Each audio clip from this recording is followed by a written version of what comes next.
Are you an unhappy achiever? We talk far more often about imposter syndrome than we do unhappy achievers, yet both are rooted in an unhealthy relationship with achievement. This week, I'm talking with Josh Dodes, a psychotherapist who coined the term unhappy achievers to describe professionals who feel unsatisfied or even empty despite their high levels of success. Here, we talk about the similarities and differences between unhappy achievers and those who struggle with imposter syndrome. We also talk about what we can do as parents to minimize the threat of unhealthy attachments to achievement. And we explore how to know when it's time to seek help. Thank you so much, as always, for listening.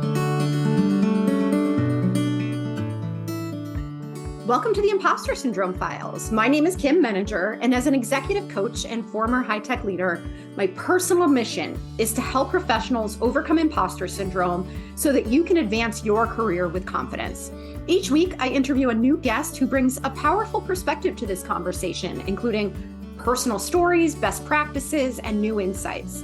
The more we talk about this issue, the more we destigmatize imposter syndrome, recognize that we're not alone, and empower ourselves to access the tools and resources that can help us and those around us. Thank you so much for listening and for sharing with others you think would benefit from this conversation.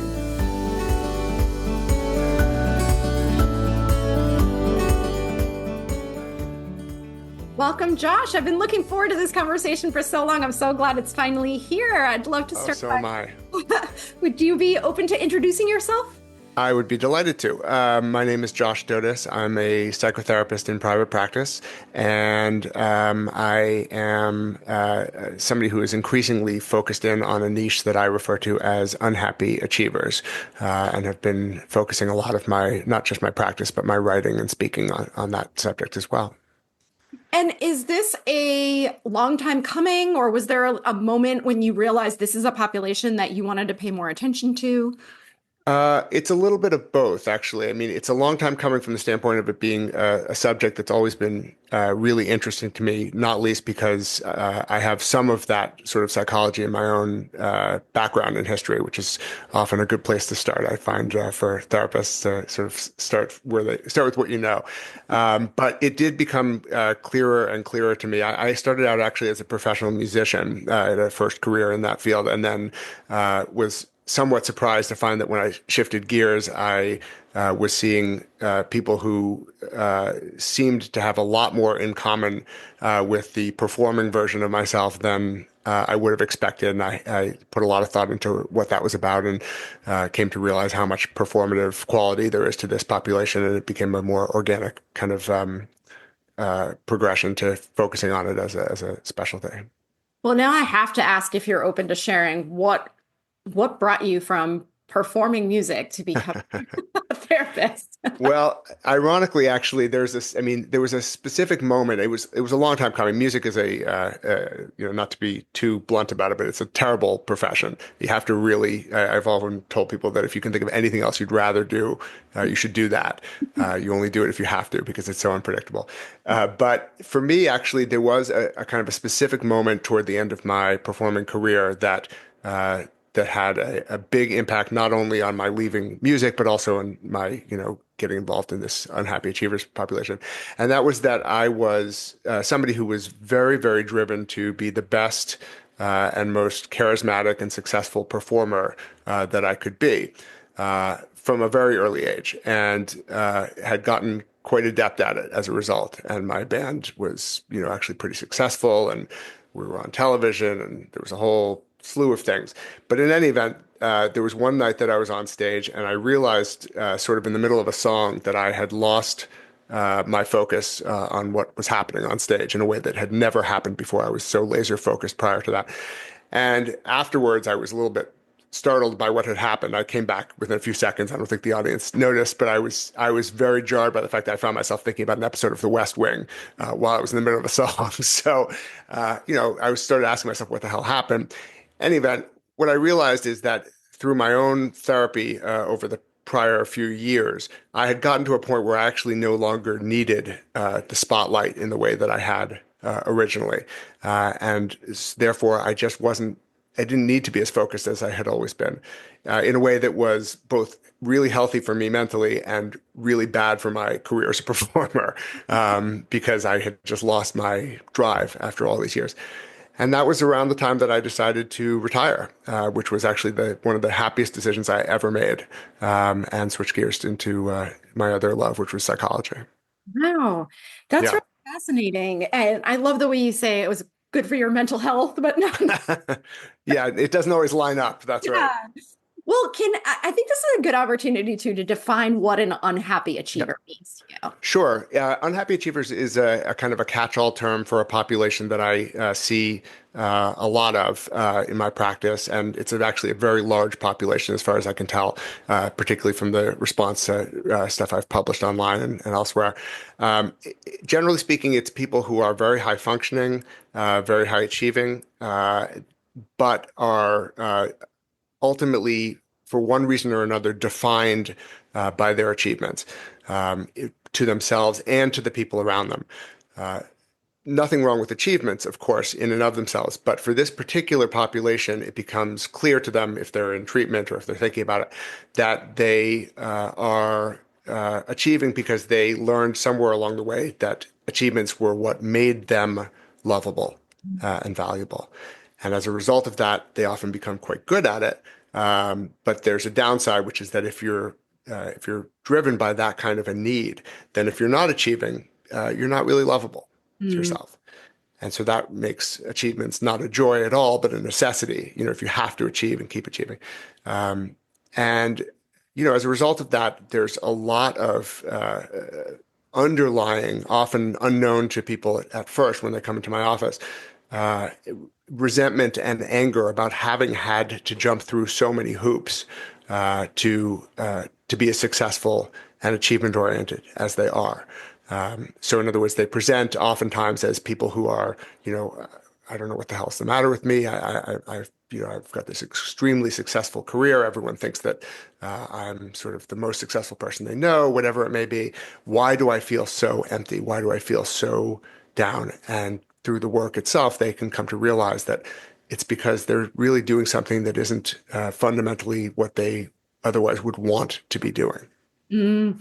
And it is so interesting because the way you describe it, right? The people looking in from the outside would likely see these people and say, wow, right? Yeah. They're so successful. They're even in imposter syndrome speak, right? Like, oh, they're so Hmm. much better than I could ever be if we compare ourselves to others. And Sure. we assume that people who have reached a certain level of success, who have the trappings of success that you're describing, right? Hmm. That it's been smooth sailing, that they're loving their lives, that they have what Right. the rest of us would love to have. That's right. That's right. And I think that, yeah, in thinking about this, in preparation for talking to you again about it, one of the things I was realizing is that although there are some significant differences between people who suffer with imposter syndrome and people who are unhappy achievers, they have in common something very important, which is that they're very uncomfortable with their successes. Either they feel like they don't deserve it, or they feel like they deserve it in the case of unhappy achievers, but don't know why they have to have it. And I think you're absolutely right. When you and I first connected, I've read Hmm. your article on Fast Company about unhappy achievers, and Sure. I have to talk to this guy because it really did feel like the other side of the coin, right? Yes. There's this almost addiction to achievement, right? This need that if I don't do it, then I'm letting myself down, I'm letting everybody else around me down. This Sure. need for external validation. In the form of imposter syndrome, it often shows up as I want to achieve. I'm a high achiever, but Right. I maybe hesitate to take more risks. I'm going to doubt Sure. every step of the way.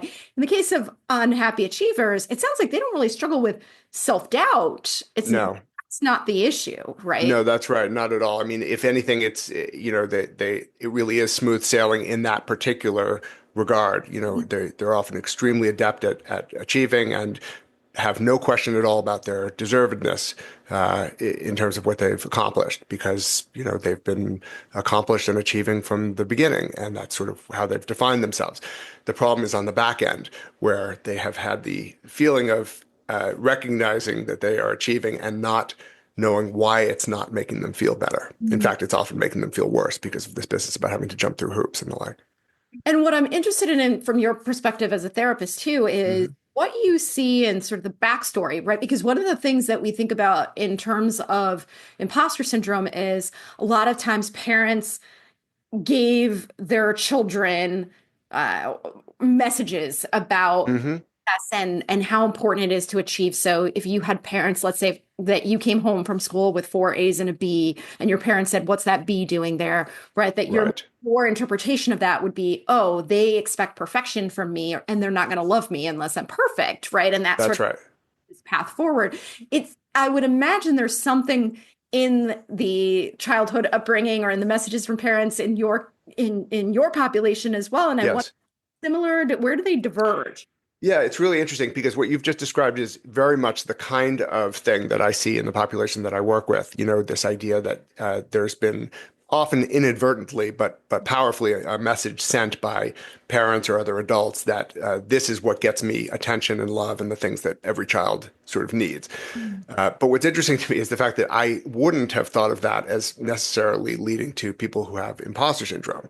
Mm. And so I'm actually curious to ask you about that, if that's all right, because to me, that seems like such a recipe, at least in the cases of unhappy achievers, for really coming to define oneself this way in a way that often, again, makes them very successful and therefore not necessarily feeling like imposters, but feeling deserving, and yet having to do it. So I'm curious if you can you tell me a little bit more about how that psychology, in your opinion, leads to imposter syndrome? Yeah, that's a really interesting question because I think what ends up happening is that people feel this overwhelming pressure, and maybe at one point in their lives, the school came easily to them or whatever they were doing Hmm. to them, but all of a sudden they find themselves in maybe it's a really hard math course or something, Hmm. and they're not used to struggling. And now it's a, oh no, if I'm not good at this, then who am I? Right? Mm. Identity Okay. challenged in some way, and they're thinking like I'm the smart kid in the family, or my parents expect this of me and I can't Hmm. do it. And so it's usually a stumble after Mm. that kind of messaging that instead of perceiving it as learning or, as a challenge, they perceive it as a personal failure. And now they are rewriting the narrative, right? Hmm. Okay, I see. I won't be loved unless I achieve, but I can't meet my own expectations or the expectations of the people around me. And so then the idea is that they are still finding themselves in those circles, but feeling much less deserving of being Yes, there. yes, exactly. So there's I this see. feeling of I'm so aware of what I don't know. I'm so aware Right. of how hard it is for me, but when I look at everybody else, it seems like they're all Hmm. at it. They're super Right. confident. It comes easily to them. So who am I to sit in this room with all of these people? Right. That makes sense. That makes a lot of sense. Yeah. I mean, I think that there are subtle differences, but I mean, it would be really interesting to think about, and I don't know that there's something I can do on my feet exactly, but what it is that drives some of these kids, let's say, to respond to failures the way that your population does, and some of them to respond to it the way that my population does, because uh, there's something about the idea of it being a kind of what, in psychoanalysis, we would call a narcissistic injury, right? To have experienced that, something at our core has been challenged, right, by a failure or whatnot, that I think can be responded to obviously in multiple ways. And it's a really interesting distinction. I would want to think about that more. Yeah, it is really interesting to see you reach this point and then which path do you, Hmm. right? Hmm. So would you say that the people that you work with, I guess I'm struggling to ask this question because I think it's pretty broad, but I'm curious if somebody comes out of your work feeling like I have solved this problem, Hmm. they still continue to have a healthy relationship with achievement, or do they basically have to go in a different direction? Because there's always that tendency to want more of what society tells you should want, right? And so I'm curious if you see people who are at the level of success that the people that are the unhappy achievers are, and they can still Hmm. stay in that world, but with a different mindset.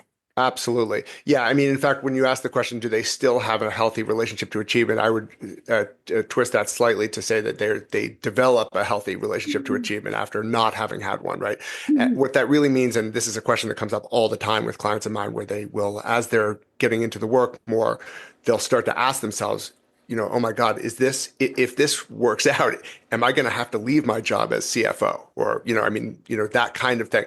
And the answer is no. I mean, there's absolutely a way of establishing a healthier relationship with achievement wherein you can separate out a little bit, but sufficiently, the joys of accomplishing something, particularly if it's in line with your values in one way or another, without the level of pressure that comes from this, internal imperative to succeed or else not be lovable. So, in other words, it's a matter of turning the volume down or changing slightly maybe more than slightly, what it is that is driving the achievement.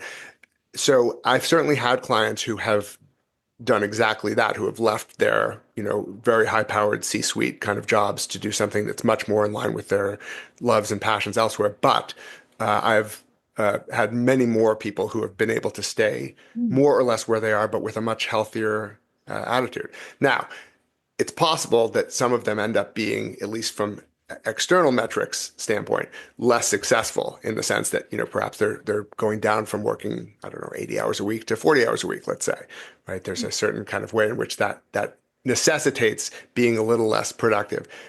But the upshot for them is so much more pronounced than whatever downside there is, because they're living a life that's much more in keeping with what they themselves care about rather than what they have long assumed everyone else does. Well, and it seems interesting to be able to do that, basically reinvent yourself in context, right? Because so Hmm. much of the environment stays the same, but you're trying to change within it, and the people Sure. have certain expectations of you or relationship to you. And so it's always interesting. I think of it almost, for recovering addicts who don't change their environment. Hmm. There's just so much temptation or so many ways in which you can easily fall back into old patterns. And so, Yes. would you say there's a need for certain support systems, or how do they actually maintain that follow through? Right? Yeah, that's a great question. I mean, the kind of work that I do, which is to say more psychodynamically oriented and long term, and sort of in a certain manner of speaking, deeper, has as its own benefit the fact that it tends to last on its own considerably more effectively than, say, CBT oriented approaches. So it's not to say that people don't need and require, certain levels of support, but uh, by the time people work through this issue, it's I don't want to say that they've become allergic to the old stimuli around this, but that there's something about it that it becomes less appealing. It's a little bit like the experience that I described of myself on stage, Mm. where, I got to a point where even if I had wanted to, and I did for a little while, briefly before I retired, uh, to kind of recapture, oh, well, I know exactly how to respond to this spotlight. This is where I step up. The drive had essentially dissipated because of the work that I had done. I mean, the work I did in my own therapy was much more halting and indirect because it wasn't focused in the way that I've learned how to focus it with other people. But I got there in any event. So So, I'm glad you reminded me of that too, because you were going through therapy at that point. I was wondering mhm. how you reached that point before you made that decision too. So it's not like it just came to you out of the blue. You were doing work.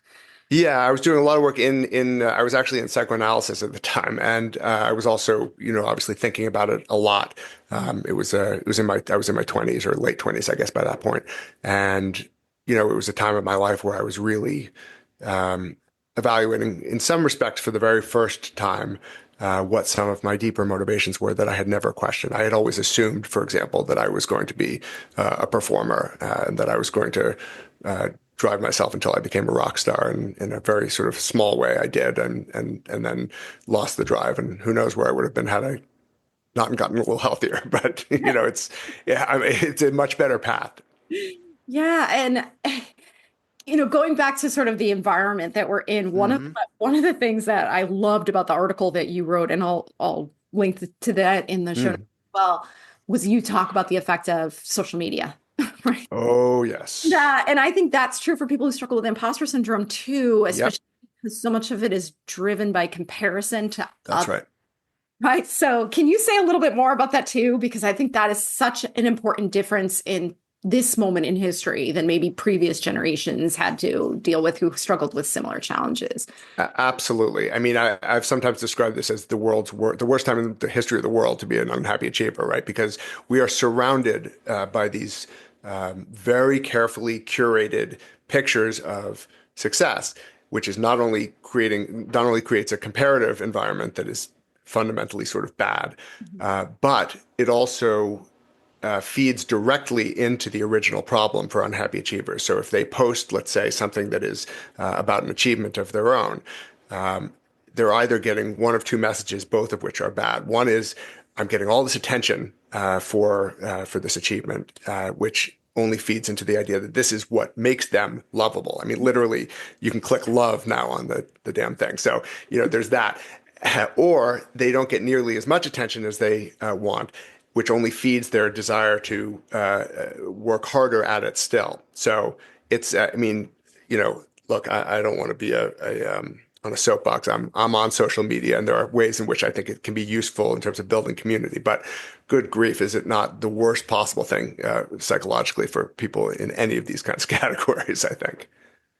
I was just having this conversation with someone earlier in the week too, who was saying, I have such a hard time on LinkedIn because I go through and I just keep thinking I should be more like this person, or Right, it's not just a fun way to stay connected. It's a right. constant reminder of what That's right. you're doing or what you're doing wrong or what other people are doing better than you. And Yes, yeah, and I think it's interesting that you say it can be on the one hand, right, we sort of suffer in watching how few likes or loves we get on different things, but on the other that's hand, right. getting having a lot of attention just feeds the problem, right? That's Because right. that's what I'm here for, right? Exactly, Yeah, exactly. So yeah. it's very hard to establish a healthier relationship with that kind of thing within those worlds of social media, in my experience. And I'm curious what your thoughts are on this because I know this is a very complicated topic, and we could probably be here for days talking about this whole relationship to external validation. But Hmm. is there is there sort of a core wound or like or sort of a starting point that most people have that kind of sets them on this path? Like what people will always say this. I mean, why am I like this? Like, Hmm. why do we care so much about what other people think, or why are we so addicted to external validation? Do you have a sense as to why that plays such an important role? Well, I think it's two things. I think that on a more general, kind of universal level, I actually think that our focus on external opinions is fundamentally healthy to a point, right? In other words, I think of us very much in terms of being, kind of relational creatures. We're defined in a lot of very fundamental ways as a species, but also as individuals by our relationship to and with other people around us.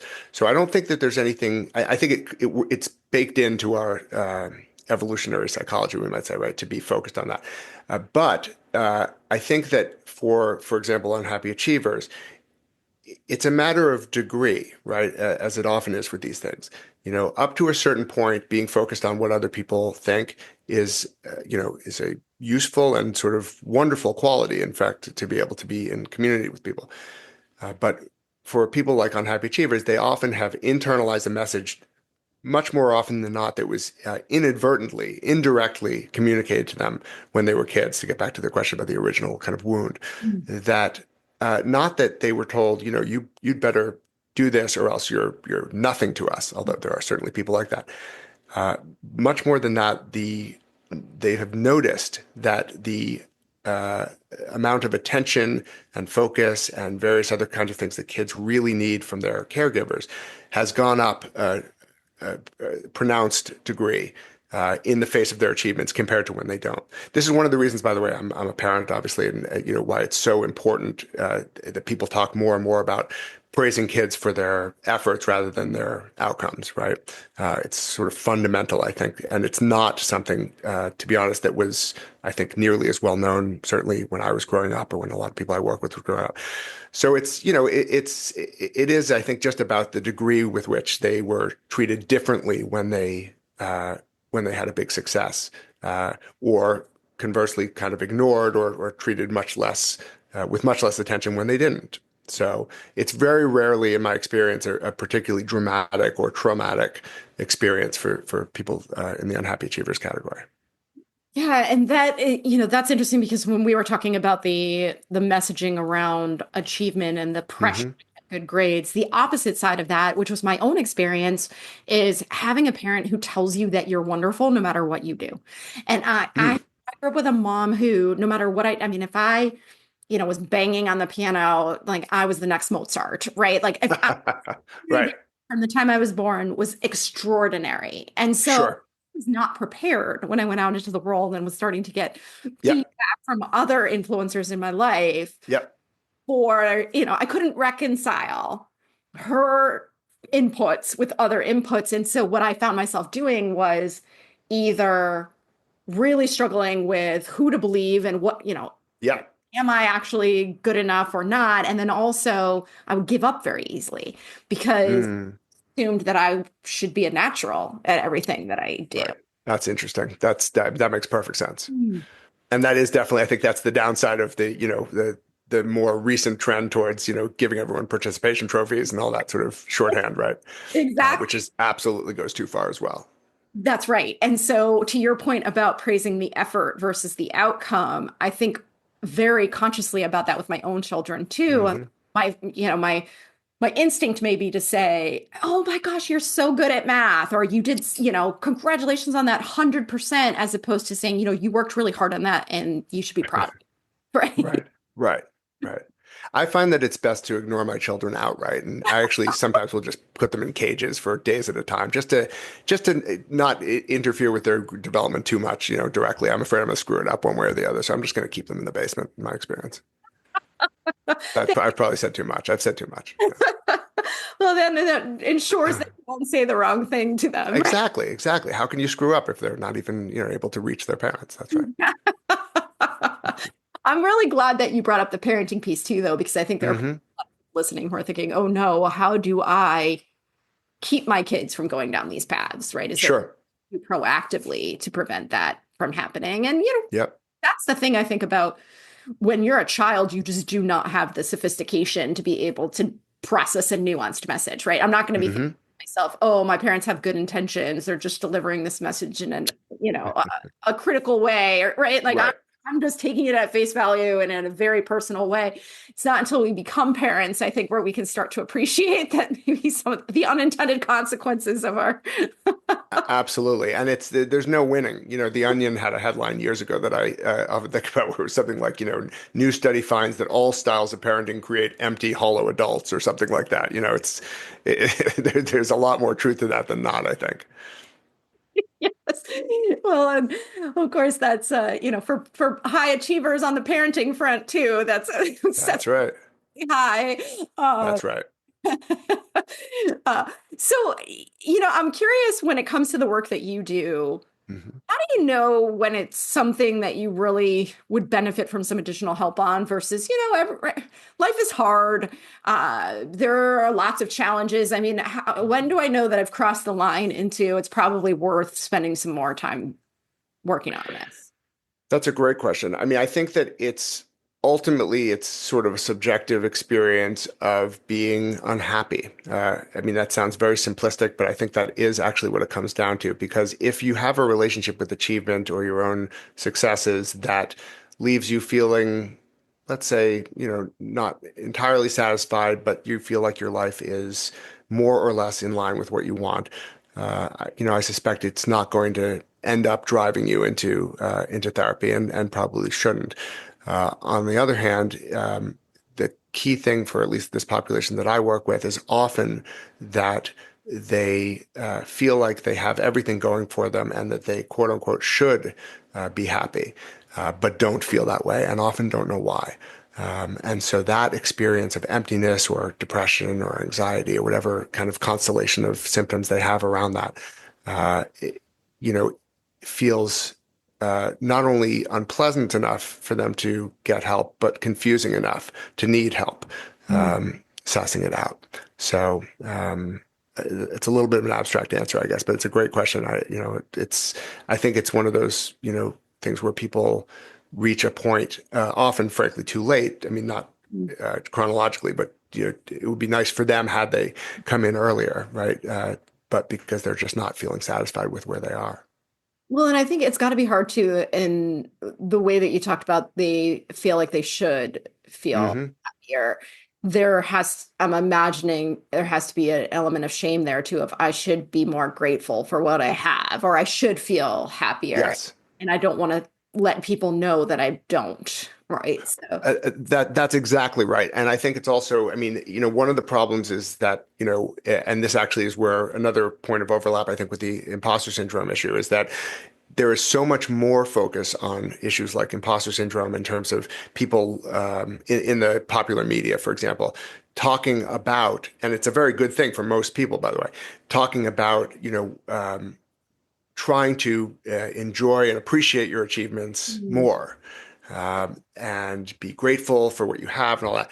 And all of that is terrific, except for the fact that if you're already suffering from achieving at a high level and not appreciating it for other reasons, it absolutely increases the feelings of shame. If everyone's trying to do this thing and I have it and I'm not satisfied, what the hell's the matter with me?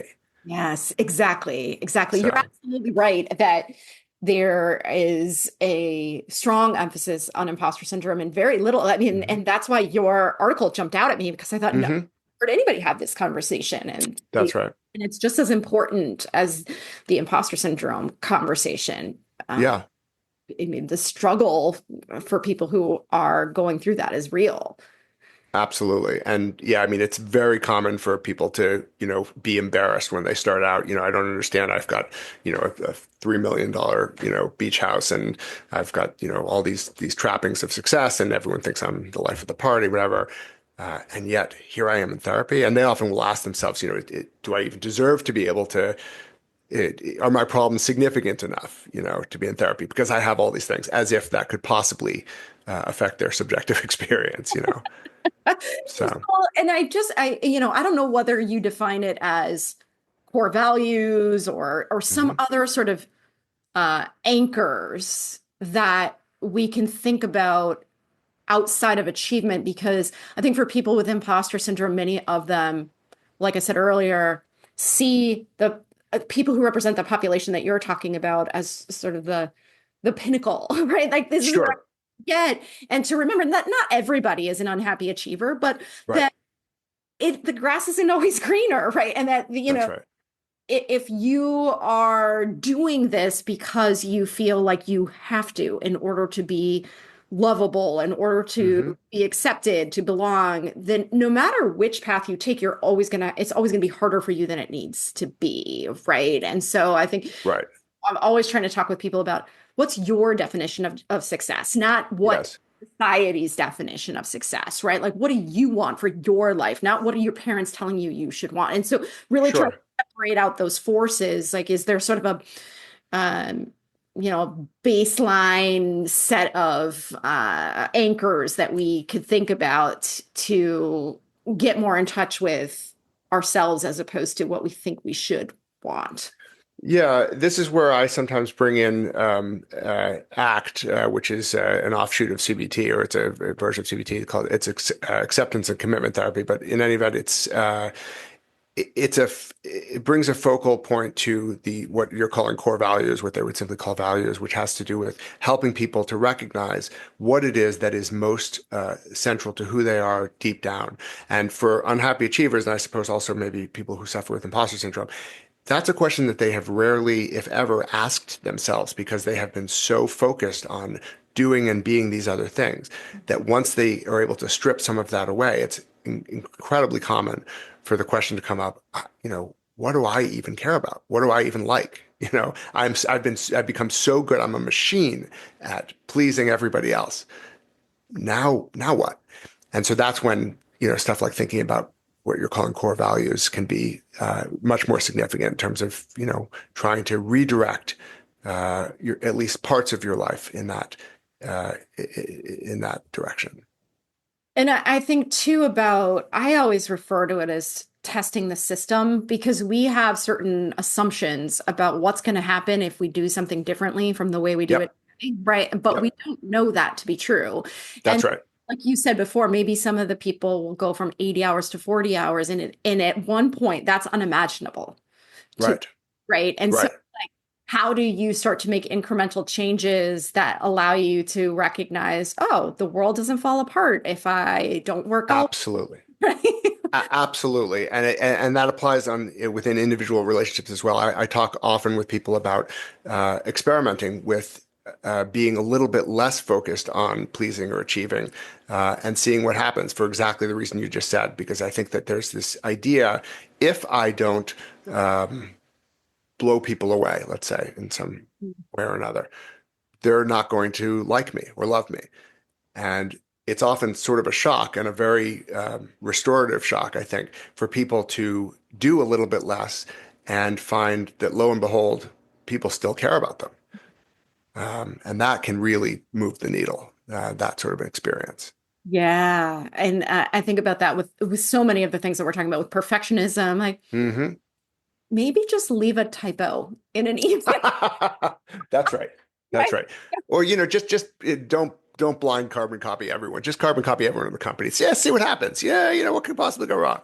So, but yes, no, that's right. I mean, I have actually encouraged people to maybe not to make mistakes, but to really genuinely try to do a little bit less and see what happens. Mhm. It's a big ask, obviously, for people in these categories. Absolutely. Absolutely. So you certainly want to be thoughtful about the baby steps that you're taking and the environments in which you're taking them. That's right. But I think that's how your brain catches up, right? Otherwise, you That's just right. stay firm in those beliefs. Yep, that's right. I think that's exactly right. Yeah, I love the work you're doing, Josh. I think it is so Oh, important. thank you, Kim. And I I, appreciate that. yeah, I mean, like I said, it is just I think an underexamined challenge Hmm. right now. And so for people who want to learn more about you, your work, sort of follow Yep, you, where can they sure. find you? Well, I have two fundamental places that I can be found. Actually, three, now that I think about it. I have my kind of clinical website, which is just joshdodes.com, JOSHDODES, which is essentially how to get to my practice's website, in other words. I'm on LinkedIn, and I never know exactly how to spell it out, but it's also, my tag is just Josh Dodes, one word. I don't think it's just LinkedIn/Josh Dodes, but something like that. And then I blog periodically for Psychology Today on this topic as well. And we can put a link in to the Unhappy Achievers blog that I have. It's not something I post to that regularly anymore, but that's another place to sort of find out more about this kind of idea. Yeah, absolutely. And I would say, even though you're speaking to a different audience, what you're saying does resonate with people with imposter syndrome as well. So I'd recommend Yes, people check out the blog. I appreciate that. So Yeah, which side you identify with, right? that's right. Eventually, we'll have some sort of a war, and we'll see see who comes out on top. But Well, thank you so much for being here, Josh, and thank you for doing the work you're doing. Oh, that's very kind, Kim. Thank you so much for having me. I really appreciate it. Thanks so much for listening to the Impostor Syndrome Files. If you would like to continue this conversation in a safe and trusted space, I would love for you to join my virtual discussion group every Thursday at 12 p.m. Eastern. For the past several years, the group has been limited to women, but it is now open, regardless of gender, to anyone who is interested in exploring and troubleshooting common workplace challenges, building better awareness of ourselves and others, and becoming more inclusive allies at work. Check out the show notes for more info on how to find us, and please join us next week for another episode of the Impostor Syndrome Files.